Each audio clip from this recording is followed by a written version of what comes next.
So today's lesson again is going to be review from Algebra 2, but we're going to go through it all very quickly, obviously, because it's understood that this is something that you've seen before. But we do have to talk about the idea of something called a union and something called an intersection of two events. So when we talk about an intersection, we commonly would use the word and. And the symbol that we would use would be, it looks like an upside down U, but it's a symbol that means the intersection of one event and another. So for example, we might have, what is the probability of event A intersection event B, right? That's how a question may be asked. And so you'd have to figure out what the probability is of event A happening and event B happening in this case. When we talk about a union, that's an or statement, and we would use the union symbol, which is literally just an upside down intersection symbol. So in that situation, if I said what is the probability of A union B, that would mean what is the probability of event A happening or event B happening. And the way that these are calculated is pretty different. So we do need to identify how we're going to calculate these. There's a formula that ties these two ideas together, and it says that the probability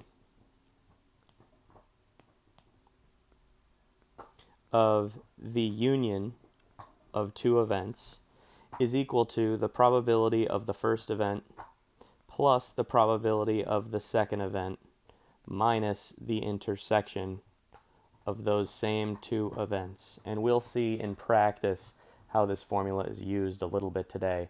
But we usually think of this as our union formula because traditionally it's that union that's all by itself on the left side of the equation. So what we've got here is an example of some data, and this data displays the favorite NBA teams of students in a New York City classroom. So they had to choose between the Knicks and the Nets, and they had to pick which team they liked better, I guess. And then we've got the male students, the female students, and which team they chose. And this just displays how many students picked which team. So a good thing to do when you get your data in a table, if it's not already given to you, is to count up the total. So the total number of males that took this study is 10. And I just get that by counting up the total of males who picked the Knicks and the total of males who picked the Nets. That's 10 students, and it looks like 15 students were females. If I go the other direction and I say how many of them were Knicks fans, that's 9, and there are 16 Nets fans. So the grand total here, which is a good thing to get in the habit of keeping in mind, is the sum of these, which is 25. And you'll notice that 9 plus 16 is 25, as well as 10 plus 15 is 25. And if that math doesn't work out, then there is a mistake in your calculation somewhere. So now we've got a pretty good idea of how many students are in each group and how many students are in the whole class. So now we're asked to calculate some different probabilities. So this first question says to calculate the probability of K intersection, so that means and, female. So what's the probability that someone in this study is a Knicks fan and is a female? And that's a pretty easy thing to see when you look at the table. So I can see how many fans here are fans of the Knicks and are female, and I can just go box by box. These guys don't count because although they are Knicks fans, they are not female. These guys don't count because they're not Knicks fans and they're not female. They don't count because they're not Knicks fans even though they are female. These are the only three people who meet both of these requirements. So when we say and, we mean both. It has to meet both requirements. So that would be 3 out of 25, which is not something we can reduce. If this question is flipped and instead it says how many fans, or what's the probability of picking a fan who is a Knicks fan or a female, that's very different. Because now we're not limited to just Knicks fans or just females. We can take anyone from this survey who is in either of those categories. So again, I'm just going to go box by box. These guys are Knicks fans. It doesn't matter that they're not female because anyone in this survey counts if they are a Knicks fan or if they are a female. So these people count. So there's 6 there. I'm just going to keep those 6 in mind. These guys don't count because they are not Knicks fans and they are not females, so they don't count. These people count because although they are not Knicks fans, they are females, so plus 12. And finally, these people. They also count because not only are they Knicks fans, but they're also females. We're not going to leave them out of the group just because they're both. They do meet one or both of the requirements, so we're going to count them. And so that's a total of 21 out of 25. All right, number 3. What's the probability of Knicks fan and Nets fan? Well, let's look. Where do Knicks fans intersect with Nets fans? Since they're both columns, they do not intersect. You won't find anyone in this survey who is both a Knicks fan and a Nets fan. So because these don't intersect at all, that probability is 0. There is no one in this survey who is both a Knicks fan and a Nets fan. So 0%. 0% chance. And lastly, what's the probability of finding someone who is a Knicks fan or a Nets fan in this group of people? Well, again, we've got to add up all the people who fit into one or both of these categories. So this is an or statement. Knicks fans, there are 9 of them. Right, these are all my Knicks fans. And Nets fans also count. There are 16 Nets fans out of a total of 25 people, and that's everyone. So that shouldn't be a surprise, but you'll see that just because these are columns and there is no intersection doesn't mean we can't still calculate these values. What we've proven here is that there's no one in this group who is both a Knicks fan and a Nets fan, and everyone in this group is either a Knicks fan or a Nets fan. Let's take a look at a Venn diagram.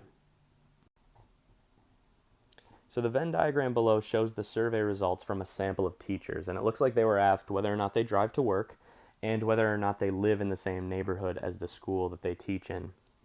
So we've got a bunch of teachers who were asked, and you're going to notice that there is a group of people out here who are not in this Venn diagram, and these people are not to be forgotten. They count here because maybe no one responded yes to either of these questions.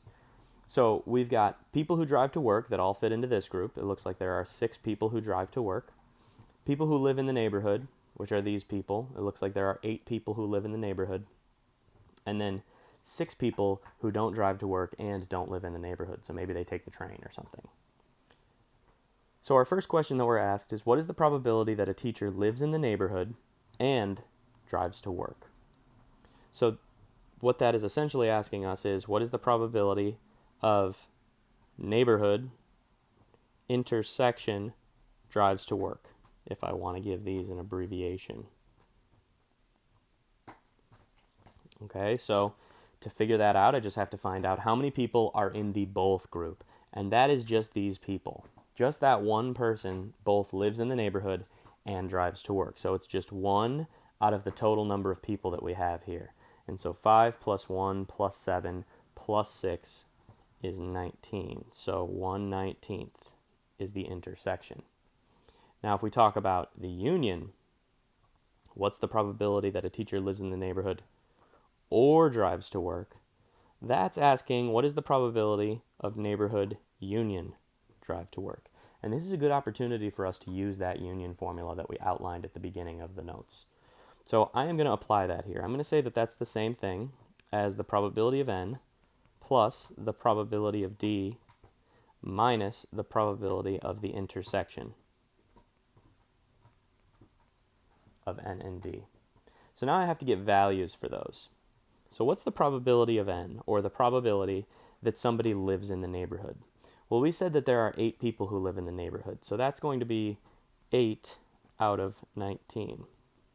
What's the probability that someone drives to work? There are 6 people who drive to work, so that's 6 out of 19. And then I have to subtract from that the probability that somebody both lives in the neighborhood and drives to work, and we just calculated that. So that's 1/19. So when I calculate the sum and difference of these values here, we get 13 out of 19. So that represents the probability that somebody lives in the neighborhood or drives to work. Now, the thing I want to talk about before we're done here is why did I have to subtract that intersection? Where does that part of the formula come from? So, in other words, why can't I just say that the probability that somebody lives in the neighborhood or drives to work is the probability that someone lives in the neighborhood plus the probability that someone drives to work? Why isn't that sufficient? The reason, hopefully you noticed as we were going through these values here, is when I take the probability that somebody lives in the neighborhood, I circle all of these numbers, and then I take the probability that someone drives to work and I circle all of these numbers. And probably what you noticed is that when I circled those sets of numbers, I circled these numbers twice. So anything that's in the intersection just got counted 2 times. In order to counterbalance that, we're going to subtract it 1 time, and that prevents us from counting the intersection twice. So when we do get delivered information that is not in a Venn diagram or in a table, and that information is just handed to us, we can use this formula to calculate these unions, or maybe sometimes we'll be given the union and we'll need to find the intersection, and we'll do that using this formula here.